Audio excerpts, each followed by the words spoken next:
পানি পড়া অনেকগুলো কারণে হতে পারে।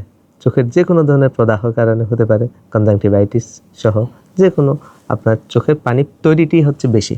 আবার চোখের পানি যা তৈরি হচ্ছে সেটি ড্রেন হতে পারছে না, অর্থাৎ ড্রেনের যে পথটুকু আছে সে পথটুকু যদি বন্ধ হয়ে থাকে, ন্যাসোলাক্রিমাল ডাক্ট অবস্ট্রাকশন, তার কারণে চোখে পানি পড়তে পারে। অতিরিক্ত ডিভাইস ইউজের কারণে ড্রাই আই থেকে চোখে পানি পড়তে পারে, অর্থাৎ শুষ্ক চোখ থেকে চোখে পানি পড়া। শুষ্ক চোখ থেকে চোখে পানি পড়তে পারে কারণ এই ড্রাই আইটুকু হচ্ছে মূলত চোখের কর্নিয়াল টিয়ার ফিল্ম, প্রিকর্নিয়াল টিয়ার ফিল্ম শুকিয়ে যাওয়ার কারণে রিফ্লেক্সলি চোখে আবার পানি পড়তে পারে।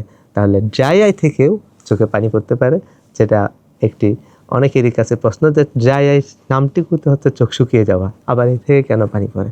এই ড্রাই আই ট্রিটমেন্টের আপনাদের সঠিকভাবে চক্ষু বিশেষজ্ঞের কাছে যান এবং ড্রাই আইয়ের সঠিক সময়ে সঠিক চিকিৎসা গ্রহণ করুন। সঠিক সময়ে ড্রাই আইয়ের ট্রিটমেন্ট যদি গ্রহণ না করেন তাহলে এই কর্নিয়াটুকু গ্র্যাজুয়ালি আপনার ড্যামেজের দিকে যেতে থাকে।